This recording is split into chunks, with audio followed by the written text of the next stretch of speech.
ॐ स्थापकाय च धर्मस्य सर्वधर्मस्वरूपिणे अवतारवरिष्ठाय रामकृष्णाय ते नमः। मंच पर उपस्थित वरिष्ठ सन्यासीगण तथा चंद्रपुर वासी सभी ठाकुर माँ स्वामी जी के भक्त, आप सबको मेरा प्रणाम है। आज मेरा विषय है गृहस्थ जीवन में साधना का महत्व। गृहस्थ जीवन बहुत ही इम्पोर्टेंट है, क्योंकि हम देखते हैं कि भगवान श्री रामकृष्ण देव ने विवाह किया था। उनको विवाह करने की कोई ज़रूरत नहीं थी, स्वयं भगवान थे, लेकिन उनको एक आदर्श स्थापित करना था, क्योंकि उनको मालूम था कि इस संसार में गृहस्थों की संख्या ज़्यादा होती है।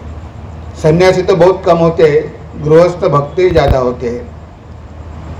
इसलिए गृहस्थ जीवन और गृहस्थ भक्त, इसको समाज में बहुत ऊंचा स्थान है, क्योंकि सन्यासी तो बहुत कम रहते हैं, 1% भी नहीं रहते, ज़्यादातर गृहस्थ भक्त ही रहते हैं।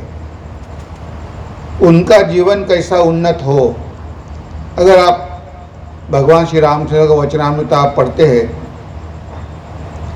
तो उसमें देखेंगे आप कि महेंद्रनाथ गुप्त मास्टर महाशय हर संडे को जाते थे और हर संडे को उनको छुट्टी मिलती थी और सभी गृहस्थ भक्त वहाँ पर आते थे। मैंने वचनामृत में जो भी संदेश मिलता है ज़्यादातर गृहस्थ भक्तों के लिए दिया हुआ है। इतना ही नहीं तो कभी कभी भगवान श्री रामकृष्ण देव बलराम बाबू के घर कलकत्ता भी जाते थे। बलराम बसु एक गृहस्थ भक्त थे, गिरीश घोष गृहस्थ भक्त थे, नागमाशय गृहस्थ भक्त थे। जब हम उनका जीवन देखते हैं तो हमें लगता है कि भगवान श्री रामकृष्ण देव ने हमारे सामने कैसे उन्नत आदर्श रखे हैं कि जिनको देखकर हम अपना गृहस्थ जीवन समृद्ध कर सकते हैं। वो तो सन्यासी थे और साथ में गृहस्थ भी थे, और गृहस्थों के ऊपर उनका ज़्यादा प्यार था। वो कहते थे कि सन्यासी तो साधना करेगा ही, वो साधना करने के लिए तो उसने घर छोड़ा है, लेकिन गृहस्थ भक्त वीर भक्त है। वो अपना संसार चलाकर भी भगवान को देखने के लिए कोशिश करता है, तो वो तो महान है। गृहस्थ भक्तों पर ठाकुर का विशेष प्रेम था, हम सब लोगों को मालूम है। कल्पतरु के दिन वहाँ पर गृहस्थ और सन्यासी थे, सभी गृहस्थ भक्तों को ठाकुर ने आशीर्वाद दिया था, तुम्हार चैतन्य हो, तुम तो चैतन्य जागृत हो। रविवार होता 1 जनवरी होती, उसलिए कभी कभी मराठी में भी बोलना पड़ेगा, मराठी भक्त भी होंगे। तो नया साल था, सभी प्रकार के भक्त वहाँ पर उपस्थित थे और उस दिन ठाकुर जी ने आशीर्वाद दिया। गृहस्थ भक्तों को ही आशीर्वाद दिया, वहाँ पर कोई भी सन्यासी नहीं था, सभी गृहस्थ भक्त थे। और उनको स्पर्श करके अपने वाणी के द्वारा उनके अंदर की आध्यात्मिक शक्ति को जागरूक किया। और उन्होंने माँ के पास प्रार्थना भी की थी कि माँ, इतने सारे मेरे पास गृहस्थ भक्त आते हैं, तो ये जो मेरे गृहस्थ भक्त हैं उनको भी थोड़ी शक्ति दे दो, ताकि वो पहले उनके पास जाए और उनके पास से कुछ सीखकर मेरे पास आए। तो गृहस्थ, हम गृहस्थ है, इसलिए हमको कभी भी अपने बारे में कम नहीं सोचना चाहिए। उसके लिए हमको दुख नहीं होना चाहिए कि अरे हम तो सन्यासी नहीं बन सके, तो हम तो ठाकुर के भक्त नहीं हो सकते। स्वामी योगानंद ऐसे ही सोचते थे। ठाकुर के पास तो बहुत जाते थे, ठाकुर उनसे प्यार भी करते थे, ईश्वर कोटि भी कहते थे, लेकिन माँ बाप ने जोर ज़बरदस्ती करके उनकी शादी कर दी। अभी वो तो गृहस्थ हो गए। अभी उनको डर लगने लगा कि अभी ठाकुर के पास कैसे जाएंगे। ठाकुर तो सब समय कहते हैं कि कामिनी कांचन त्याग, कामिनी कांचन त्याग, और मैंने तो अभी शादी कर ली, तो मैं अभी उनके पास जाऊंगा तो वो मुझे गाली देंगे। जाता ही नहीं था। लेकिन इधर भगवान को चिंता लगी है कि योगिन क्यों नहीं आ रहा है। एक दिन कुछ प्लान करके उसको बुला लिया, और जैसे सामने योगिन को देखा, ठाकुर जी ने उसको गले लगाया, आलिंगन दिया। अरे योगिन, तुम क्यों नहीं आ रहा है? शादी किया है तो क्या हुआ? मैंने भी तो शादी किया है। अगर मेरी यहाँ की कृपा है तो तुमने एक क्या 1000 बार भी शादी की तो तेरा कोई बिगाड़ नहीं सकेगा। बोल, तुझे क्या करना है? तुझे गृहस्थ जीवन में रहना है या तुझे सन्यासी होना है? जब योगिन महाराज बोले कि नहीं, मुझे सन्यासी होना है, तो वो सन्यासी बना दिया उनको। तो ठाकुर जी के अंदर इतना पावर है, इतनी शक्ति है कि गृहस्थ जीवन में रहकर भी हम भगवान लाभ कर सकते हैं। हम गृहस्थ, इसलिए इसके लिए बारे में हमें सोचना नहीं चाहिए कि हमारा क्या होगा। और गृहस्थ लोगों के लिए ही उन्होंने उपदेश दिया है, क्योंकि अगर गृहस्थ लोगों का जीवन एक अच्छा जीवन बनेगा तो उनकी संतान भी अच्छी होगी, और उनकी संतान जब अच्छी होगी तब समाज भी अच्छा होगा। इसलिए गृहस्थों को ही इस उपदेशों की बहुत आवश्यकता है। स्वामी विवेकानंद भी कहते थे कि great people are born in the homes of pious and educated mothers. महापुरुष ऐसे ही घर में जन्म लेते हैं कि जिस परिवार के माँ बाप पवित्र होते हैं, शिक्षित होते हैं, उसी परिवार में महापुरुष जन्म लेते हैं। अब ये सन्यासी लोग इतने आ रहे हैं, कहाँ से आ रहे हैं? गृहस्थ के परिवारों से तो आ रहे हैं। अगर गृहस्थ परिवार में आध्यात्मिकता है तो बच्चों के ऊपर भी अच्छे संस्कार बनेंगे, और उनमें से ही भविष्य में सन्यासी लोग आएंगे। वो तो आकाश से नहीं गिरते, गृहस्थ के घर से आते हैं। इसलिए गृहस्थों की बहुत बड़ी जिम्मेदारी है। अभी सन्यासी लोग भी कमाते नहीं है, जो वृद्ध है, वानप्रस्थ है, वो भी कमाते नहीं है, बच्चे हैं वो भी कमाते नहीं। लेकिन ये सबको गृहस्थ को ही संभालना पड़ता है, गृहस्थ को ही सबकी देखभाल करनी पड़ती है। इसलिए गृहस्थ का जीवन उन्नत होना बहुत आवश्यक है। भगवान आए हैं, भगवान श्री राम से आए हैं इसी के लिए, और उन्होंने हमारे सामने एक आदर्श रखा है कि दाम्पत्य जीवन कैसे होना चाहिए। हम देखते हैं माँ शारदा देवी और भगवान श्री रामकृष्ण, उनका जीवन जब हम देखते तो हमको लगता है कि कितना प्यार है, कभी किसी का मन नहीं दुखाते, और कितना सेवा भाव है, कितनी चिंता है। तो यही एक आदर्श उन्होंने रखा, और उनके सभी गृहस्थ भक्त वैसे ही थे। स्वामी जी ने जब रामकृष्ण मठ की शुरुआत की, और जब पहली मीटिंग थी बलराम बाबू के घर में, तो वहाँ पर स्वामी जी ने सन्यासी को बुलाया और गृहस्थ लोगों को भी बुलाया। गृहस्थ और सन्यासी मिलकर इस संघ की स्थापना हुई है। ये संघ सिर्फ सन्यासियों का संघ नहीं है। अगर हम इस संघ से गृहस्थ को निकाल देंगे तो फिर रहेगा क्या? आज जो कुछ भी हो रहा है, जो कुछ भी प्रोग्रेस हो रहा है, आश्रम बढ़ रहे हैं, किसके भरोसे बढ़ रहे हैं? अगर गृहस्थ लोग नहीं होते तो यहाँ तो हम लोगों को खाना भी नहीं मिलता था। तो आप लोग कितनी देखभाल करते हैं, सबकी देखभाल करते हैं। इसलिए गृहस्थ होना अच्छा है, उसमें कुछ बुराई नहीं है। लेकिन दो प्रकार के गृहस्थ होते हैं। एक गृहस्थ होते हैं कि जो अविद्या माया में रहते हैं, दूसरे गृहस्थ होते हैं कि जो विद्या माया में रहते हैं। ठाकुर कहते थे कि संसार में रहो, लेकिन विद्या माया का आश्रय लेकर संसार में रहो। अविद्या माया हमको संसार में डुबा देती है, और विद्या माया हमें भगवान की तरफ ले जाती है। ये भगवान आए हैं किस लिए? कि हमें विद्या माया दिखाने के लिए। ये माया ही है, दोनों भगवान की माया है। विद्या अविद्या दोनों ही भगवान की शक्ति है। लेकिन एक शक्ति हमें संसार में बद्ध करती है, और दूसरी शक्ति हमें संसार से मुक्त करती है। तो इसलिए भगवान आकर हमें विद्या माया का मार्ग दिखाते हैं। भगवान श्री रामचंद्र ने हमें यही दिखा दिया है कि तुम संसार में रहो, लेकिन सब समय सोचना कि ये संसार तो भगवान का है, हमारा तो है नहीं। हम आने के पहले भी संसार था, हम जाने के बाद भी संसार रहेगा। तो संसार भगवान का है, भगवान ही संसार की निर्मित करते हैं, उनका पालन करते हैं और उसको नष्ट भी करते हैं। हम बोलते हैं ना, सृष्टि स्थिति प्रलय सभी भगवान ही करते हैं। उनकी इच्छा से सब कुछ होता है, उनकी इच्छा से बाहर कुछ भी नहीं हो सकता, और जो चाहेंगे वो हो सकता है। अगर हम ये जानते हैं कि भगवान की इच्छा से ही सब कुछ हो रहा है और ये संसार भगवान का ही है, ऐसा कहने से क्या होता है कि ये जो मैं और मेरा है, यही तो हमारे बंधन का कारण है।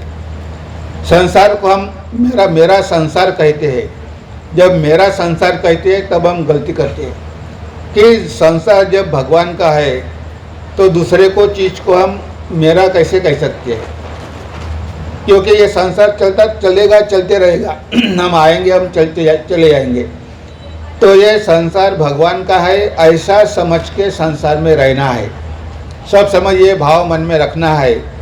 भगवान श्री रामकृष्ण ने कितने बार हम लोगों को कहा है कि जैसी दासी मालिक के घर में काम करती है, मालिक के बच्चे को कहते हैं मेरा बच्चा, मेरा रामू, मेरा श्यामू, लेकिन उसको मालूम है कि वो उसका घर भी नहीं है, उसके बच्चे भी नहीं है, उसके बच्चे तो गांव में है। उसी प्रकार संसार में रहना। कुछ दिन के लिए भगवान ने हमें यहाँ भेजा है, हमारा स्थान तो भगवान के चरण में है। इसलिए स्वामी जी गाना गाते थे, चलो मन निज निकेतने, संसार विदेशे विदेशे भेषे भ्रमो क्यानो अकारणे। मेरे मन अपने स्वयं के घर चलो, ये हमारा घर नहीं है, ये परदेश है। यहाँ कुछ दिन काम करने के लिए हम लोग आए हैं, लेकिन क्या होता है जब हम लोग आते हैं तो इनको ही अपना घर समझने लगते हैं और इतना आसक्त हो जाते।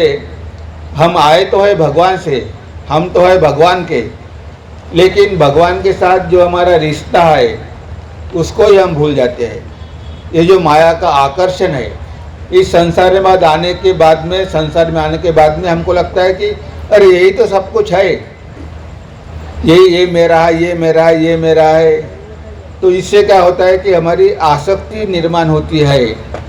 एक दिन बलराम बाबू ने ठाकुर जी को पूछा कि ठाकुर जी, मैं तो इतना साधन भजन कर रहा हूँ, लेकिन भगवान का दर्शन क्यों नहीं हो रहा है?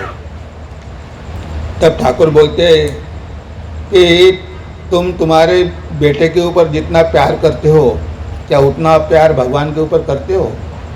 बलराम बाबू ने कहा कि नहीं, मैं उतना प्यार तो नहीं करता। तो जितना भगवान ने हमें तो प्यार दिया है, हमारे हृदय में प्रेम है, लेकिन क्या होता है वो सब प्रेम हम संसार को देके बैठ जाते हैं और हम कहते हैं कि हम प्रेम करते हैं। हम बेटे के ऊपर प्रेम करते हैं, बीबी के ऊपर, धन के ऊपर, घर के ऊपर, लेकिन वास्तव में वो प्रेम नहीं है, वो आसक्ति है, और आसक्ति को ही हम प्रेम कहते हैं। इसलिए संसार में रहना है, लेकिन अनासक्त होकर रहना है। संसार में तो सभी है, कोई संसार के बाहर नहीं है। आप लोग भी संसार में है, हम लोग भी संसार में है, सब संसार में है। जैसे नौका पानी में रहते तो नौका को पानी में ही रहना चाहिए, वो तो पानी के बाहर नहीं रह सकती। उसी प्रकार हम सब लोग संसार में है, लेकिन अगर नौका में पानी घुस गया तो नौका डूब जाएगी। उसी प्रकार हम संसार में है, लेकिन संसार को हमारे मन में नहीं घुसने देना है। सब समय यही सोचना है कि ये भगवान का संसार है, ये जो हम कुछ भी कर रहे हैं ये सब भगवान का काम ही कर रहे हैं। भगवान ने हमें ये रोल दिया है कि तुमको ये जन्म में ये काम करना पड़ेगा, लेकिन ये जो काम है ये भगवान का ही काम हम कर रहे हैं। ये सभी संतान भगवान के ही है, यहाँ अपना कोई नहीं, सब भगवान के है। अगर ऐसा भाव हमारे मन में रहता है कि बीवी में भी भगवान है, बच्ची में भी भगवान है, सबके अंदर भगवान है। ईशावास्यमिदं सर्वम यत्किंच जगत्यां जगत, भगवान ने सारा विश्व व्यापित है, भगवान ने ही सब रूप धारण किए हैं। अगर ऐसा भाव हमारे मन में रहता है तो हमारी संसार की तरफ देखने की दृष्टि बदल जाती है। आज हम नाम रूप देखते हैं, लेकिन इस नाम रूप के पीछे तो भगवान ही है, उनका ही चैतन्य है। हम सबके हृदय में एक ही चैतन्य है, आत्मा चैतन्य है, भगवान रामकृष्ण का चैतन्य है।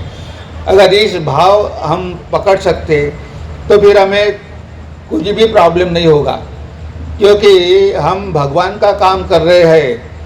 तो उसमें भगवान का काम करते गलती भी हो गई तो क्या, भगवान के काम में गलती हो गई तो हम भगवान को हमको कुछ सजा नहीं कर सकते।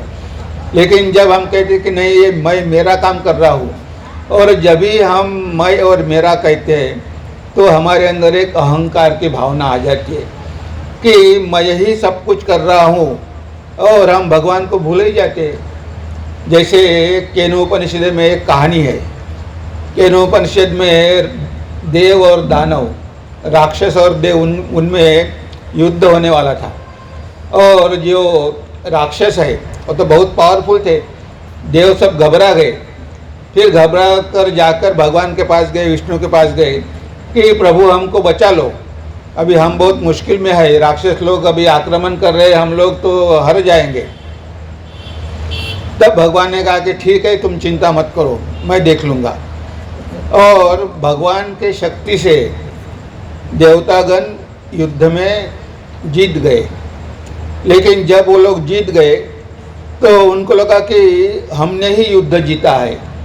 उन्होंने कभी सोचा नहीं कि अरे भगवान के पास हम गए थे, भगवान ने कहा था कि तुम चिंता मत करो, भगवान की मदद से हम लोग युद्ध जीते हैं। लेकिन सब भूल गए, हम लोगों ने युद्ध जीता है, हम लोगों ने युद्ध जीता है। तब वो लोग बहुत मौज कर रहे, प्रोसेशन कर रहे, बजा रहे, गान कर रहे, बहुत खुशी में थे। उसी समय उन्होंने देखा कि उमा पार्वती वहाँ पर खड़ी है। और कुछ समय के बाद में नहीं, वहाँ एक यक्ष खड़ा है। यक्ष माने देवता खड़ी है, और देवता खड़ी है और देखा कि ये कौन है। तब इंद्रदेव बोला अग्नि को, तुम जाके देखो कौन आदमी खड़ा है वहाँ पर। तो अग्नि गया, अग्नि ने पूछा कि आप कौन है। तो पहले वो यक्ष ने पूछा कि तुम बोलो तुम कौन है। तो मैं बोले अग्नि हो, तुम क्या कर सकता है, आपको मालूम नहीं मेरा कितना पावर है, मैं सब दुनिया को जला दे सकता हूँ, 1 मिनट में सब मैं खाक कर सकता हूँ। अच्छा, तो उन्होंने एक घास की छोटी सी लकड़ी पड़ी थी, वो अपने हाथ में ली और इसको जला के देखो। उन्होंने बहुत कोशिश की लेकिन वो लकड़ी को नहीं जला सका। अरे बोले क्या है, तुम अग्निदेव है, तुम सब जला सकते हो और इसको नहीं जला सका, ये क्या बात है। अपमानित होकर चला गया। इंद्र बोला अरे क्या हुआ, तुम वापस आ गया। नहीं, मैंने समझ सकता हूँ कौन है करके। फिर वायुदेव को भेजा, वायु भी गया। तो वायुदेव को पूछा कि तुम क्या कर सकते हो। मैं बोले इतना जोर से तूफान ला सकता हूँ, मेरी हवा से मैं सब उड़ा दे सकता हूँ, सब जितने पेड़ है सब गिरा दे सकता हूँ, इतना मेरा पावर है। ठीक है, ये लकड़ी है, घास की लकड़ी, इसको उड़ा के दिखाओ। उसने बहुत जोर लगाया लेकिन वो छोटी सी लकड़ी को नहीं उड़ा सका। अरे क्या तुम इतना वायुदेव है, तुम्हें इतना पावर नहीं है। तो वो भी वापस चला गया। फिर इंद्र आया, और इंद्र आया वैसे ही वो यक्ष गायब हो गया। इंद्र को तो बहुत अभिमान था। फिर वहाँ पर उमा खड़ी हो गई और इंद्रदेव ने पूछा कि ये अभी जो यहाँ पर एक यक्ष था कौन है वो। तब वो बोलते हैं कि वही तो भगवान है, उनके शक्ति से ही तो आप लोग जीते हैं, लेकिन आप तो उनको भूल ही गए हैं। आप कहते हैं कि हमने युद्ध जीता, हमने युद्ध जीता है, लेकिन जीता तो है भगवान ने ही। जैसा महाभारत का युद्ध भगवान कृष्ण ने जीता है, लेकिन पांडव कहते थे कि हमने जीता है। उसी प्रकार हमारे थ्रू भगवान ही सब कुछ करते हैं। ये भाव हमारे मन में लाने के लिए हमें साधना करनी पड़ेगी। बिना साधना करने से अहंकार नहीं जाता। अहंकार सब समय खड़ा हो जाता, हमारे और भगवान के बीच में अहंकार खड़ा होता और ये अहंकार मैं कहता। इसलिए ये अहंकार जाने के लिए साधना करनी पड़ेगी। हम लोग दीक्षा लेते हैं और दीक्षा लेने के बाद भी हम लोग साधना नहीं करते। हम भगवान गुरु से दीक्षा लेते हैं, गुरु मंत्र देते हैं। वो मंत्र में कितनी शक्ति होती है, गुरु की शक्ति होती है, मंत्र की शक्ति होती है, गुरु की कृपा होती है। लेकिन हम मंत्र तो लेते हैं, लेकिन कभी कभी हम अपने गुरु का नाम भी भूल जाते हैं। और 108 बार करने के लिए कहा है, जब 108 बार भी नहीं करते और सब समय हम क्या कहते कि हमें बहुत व्यस्तता है, बहुत काम है, टाइम नहीं मिलता। बाकी संसार के सभी काम करने के लिए हमारे पास टाइम है, लेकिन जब भगवान का नाम करना है उसी समय हमें टाइम नहीं मिलता। माने क्या है कि हम अवॉइड करना चाहते हैं। इसका मतलब भगवान के ऊपर हमारा प्रेम नहीं है।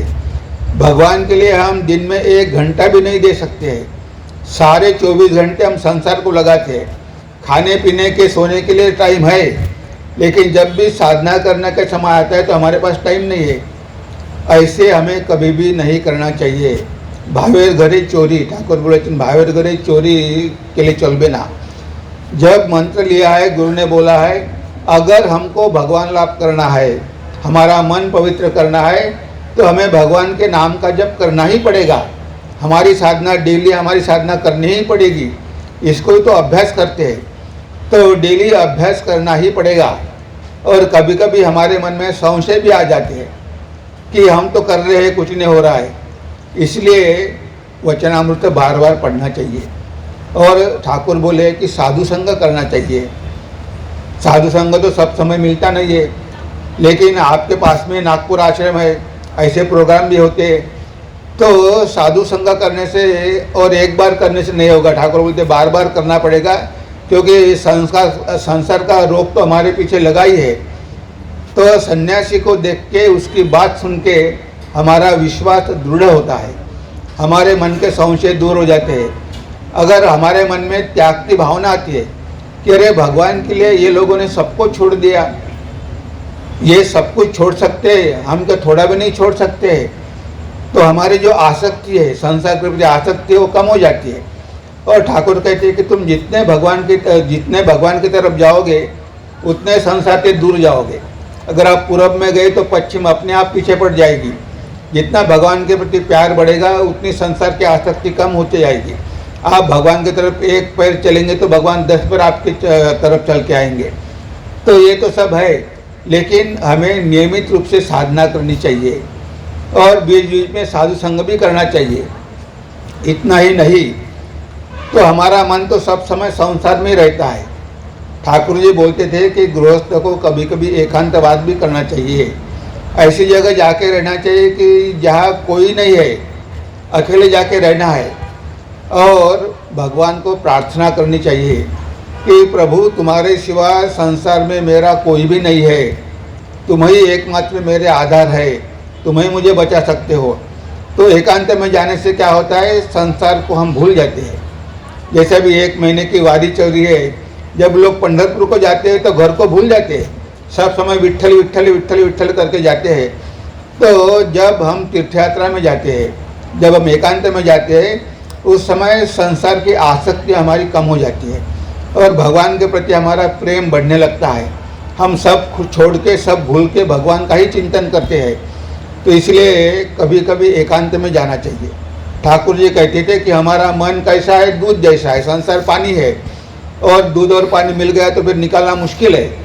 उसी प्रकार वो कहते थे कि अगर दूध है तो दूध में अपने को अलग से रखना पड़ेगा, उसमें दही डालना पड़ेगा, फिर क्या होगा, उससे वो दूध का दही हो जाएगा। दही का मंथन करना पड़ेगा, उससे बटर निकालना पड़ेगा, छाछ निकालना पड़ेगा, फिर उसका मंथन करने के बाद में आपको लोनी मिलेगा। अगर लोनी मिलने के बाद वो लोनी अगर आपने पानी में भी डाल दिया तो पानी में बूढ़ी डूबेगा नहीं, वो तैरेगा। उसी प्रकार एकांत में जाके भगवान को प्रार्थना करके, साधना करके ज्ञान और भक्ति रूपी लोनी प्राप्त करना है। फिर संसार में आकर रहने से भी संसार के प्रति कोई आसक्ति नहीं रहेगी। तो इसलिए एकांतवास की आवश्यकता है, इसलिए साधु संघ की आवश्यकता है, इसलिए बीच बीच में तीर्थ यात्रा करना है और वचनामृत डेली पढ़ना है, क्योंकि हमारे मन के लिए अच्छे विचार मिलेंगे। जप ध्यान करना है, ये हमें रेगुलर करना चाहिए। कितना भी काम हो लेकिन समय निकलना ही चाहिए। ये सब गृहस्थों के लिए। और अगर संभव है भगवान की सेवा करने का अगर चांस मिलता है, अब यहाँ पर कितने लोग काम कर रहे हैं, ये काम तो भगवान का ही है। और ऐसे भी लोग हैं कि यहाँ पर आ नहीं सके, उनको मालूम है कि कुछ कार्यक्रम है, वहाँ पे जाके कुछ सेवा देनी है, लेकिन उनको संसार से समय नहीं मिला। तो जो भी यहाँ सेवा दे रहे हैं वो भाग्यवान है। कोई दान दे रहा है, कोई अन्न दे रहा है, कोई कुछ कर रहा है। तो जो भी हम भगवान के लिए करते हैं वो भगवान की तो पूजा ही है, भगवान की सेवा है, साधु की सेवा है। हमारे पास अगर पैसा है तो उसका सदुपयोग भी करना चाहिए, दान धर्म करना चाहिए। कितने अच्छे अच्छे काम हो रहे, तो अच्छे कामों के, भगवान के कामों में मदद करने से तो भगवान की कृपा होगी, भगवान प्रसन्न होंगे। तो यही सब हम लोगों को करना है। जब हम दान धर्म करते हैं, सेवा करते हैं, जब भी हमें चांस मिले तब सेवा करनी चाहिए। और जो आश्रम है, आश्रम के कुछ कार्यक्रम रहते हैं, अभी आपके जो एरिया है, कभी वहाँ पर पूर आता है, कभी भूकंप होता है, कभी कुछ कैलेमिटी होती है, तो उस समय जाके अगर लोगों को हेल्प किया तो वही तो परमेश्वर की सेवा है। तो आप वो भी कर सकते हैं। ऐसे बहुत सारे साधना के प्रकार स्वामी जी ठाकुर माँ ने हमको दिए हैं। तो साधना तो हमें करनी ही पड़ेगी, नहीं तो हमारा मन पवित्र नहीं होगा, और मन पवित्र नहीं होगा तो भगवान लाभ नहीं होगा। किसी कवि ने लिखा है, महिमा तव गोचर शुद्ध मने, गुरुदेव कृपा कर दीन जने। तो भगवान का महिमा पवित्र मन को ही मालूम पड़ता है, नहीं तो हम भगवान को पहचान नहीं सकते। वो तो सिर्फ आदमी जैसे दिखते हैं, लेकिन आदमी जैसे दिखते हैं, लेकिन उनके अंदर भगवान है, ऐसा विश्वास दृढ़ होना चाहिए कि रामकृष्ण देव मनुष्य नहीं है, संत भी नहीं है, जो अवतार है और धर्म स्थापन करने के लिए आए थे। अगर ये विश्वास भी मन में पक्का बैठ जाए, इसके लिए भी हमें साधना करनी पड़ेगी। और कभी कभी तो हमें भगवान की कुछ ग्लिम्स मिलेगी, हमको पता चलेगा कि भगवान का अस्तित्व है, वो तो हमारे पीछे है, सब समय हमको देख रहे हैं, हमारे ऊपर कृपा कर रहे हैं। और अभ्यास चाहिए, उसके साथ में वैराग्य भी चाहिए, अनासक्ति भी चाहिए। भगवान गीता में वही कहते हैं, अभ्यास न तु कौन्तेय वैराग्येन च गृह्यते। तो मन को शांत करना है, मन को एकाग्र करना है, तो क्या चाहिए? अभ्यास चाहिए, रेगुलर साधना चाहिए, और वैराग्य चाहिए, यानी अनासक्ति चाहिए। क्योंकि हम तो साधना करते जा रहे हैं, लेकिन कभी कभी क्या होता है, हमारी साधना यंत्रवत हो जाती है, हमारे साधना भी चलती रहती है और संसार की आसक्ति भी बढ़ती रहती है। वैसा नहीं होना चाहिए। ठाकुर जी कहते थे कि एक बार 3 जो शराबी है वो नौका में बैठ के नदी पार कर रहे हैं, और नदी में बैठे जा रहे हैं, और किन्होंने दारू पी ली है, शराब पी ली है, और वो नशे में है। वो सारा रात उस नौका को चला रहे हैं, लेकिन 1 इंच भी उनकी नौका आगे नहीं बढ़ी। सुबह में देखा उन्होंने, अरे हम जहाँ पर है वहीं पर है, नौका तो आगे बढ़ी नहीं है। बाद में उन्होंने देखा कि नौका को पेड़ से बांध के रखा है। अभी वो नांगर ने उठाते, वो पेड़ के साथ डोर को नहीं छोड़ते, डोरी को नहीं छोड़ते, तो कितना भी तुम आगे बढ़ाओ, लेकिन नौका आगे कैसे बढ़ेगी। तो हम क्या करते हैं, इधर साधना तो करते हैं, लेकिन अपने मन को, संसार को पक्का बांध देते हैं। तो फायदा क्या है? अगर अनासक्ति नहीं है मन में, संसार के ऊपर पूरी की पूरी आसक्ति है, रात दिन संसार के बारे में सोचते हैं, और इधर साधन भजन भी करते हैं, तो उससे नहीं होगा। दोनों चाहिए।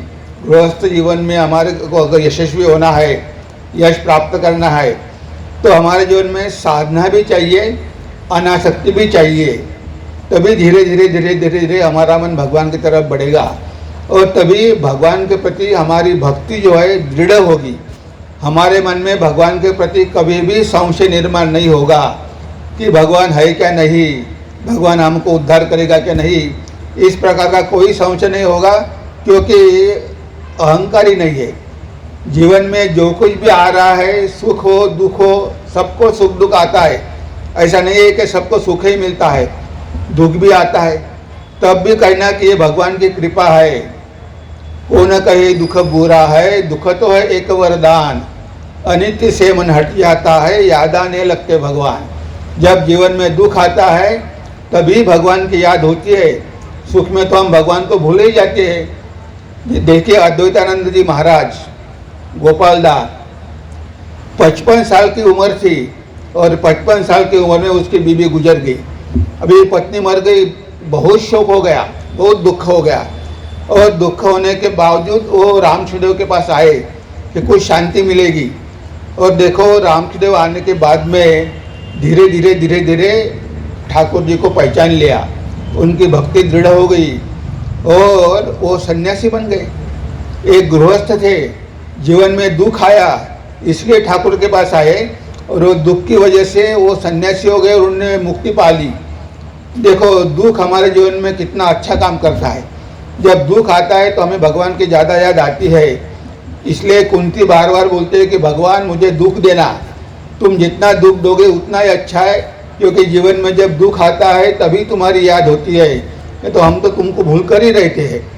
तो अगर जीवन में दुख भी आया तो ऐसा नहीं कहना कि अरे हम तो ठाकुर के भक्त हैं, इतना ठाकुर को पुकारते हैं, हमारे जीवन में इतना दुख ठाकुर ने क्यों दिया।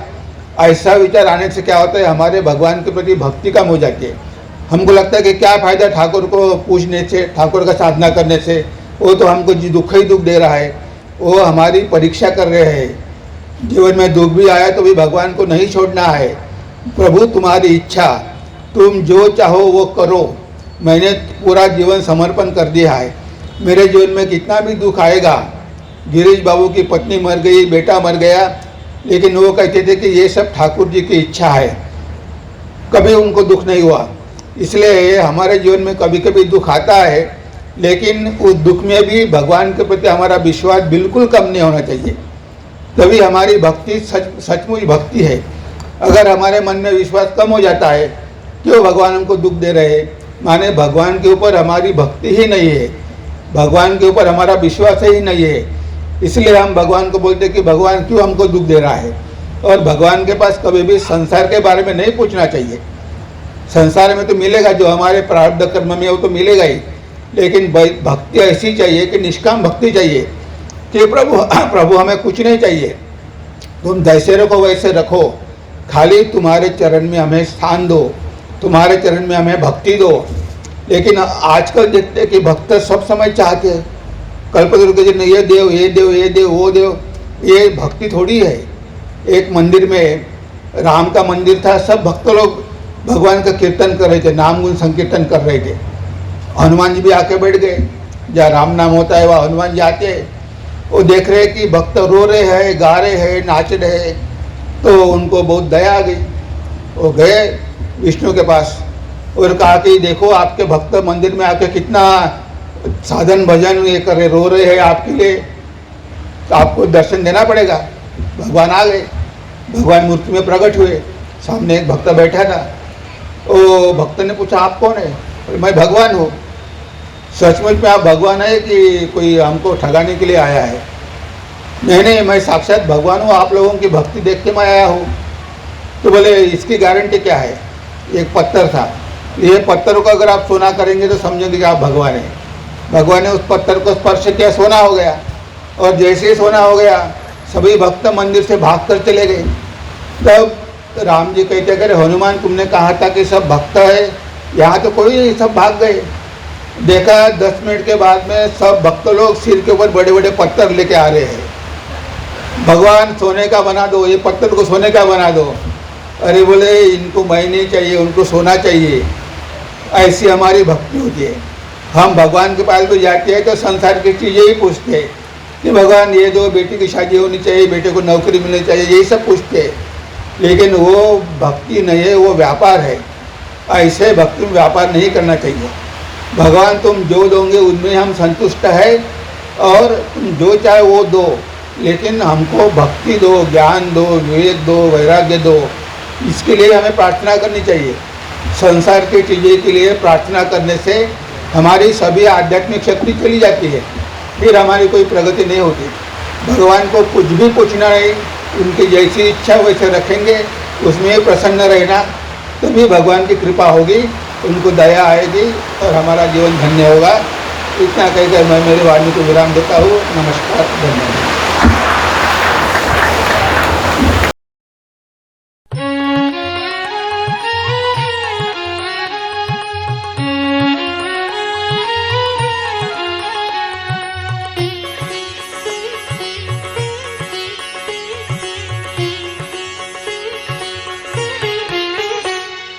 राम रामकृष्ण शरणं रामकृष्ण शरणं रामकृष्ण शरणं शरण्ये रामकृष्ण शरणं रामकृष्ण शरणं रामकृष्ण शरणं शरण्ये कृपा हि केवलं कृपा हि केवलं कृपा हि केवलं शरण्ये प्रभु कृपा हि केवलं कृपा हि केवलं कृपा हि केवलं शरण्ये रामकृष्ण शरणं रामकृष्ण शरणं रामकृष्ण शरणं शरण्ये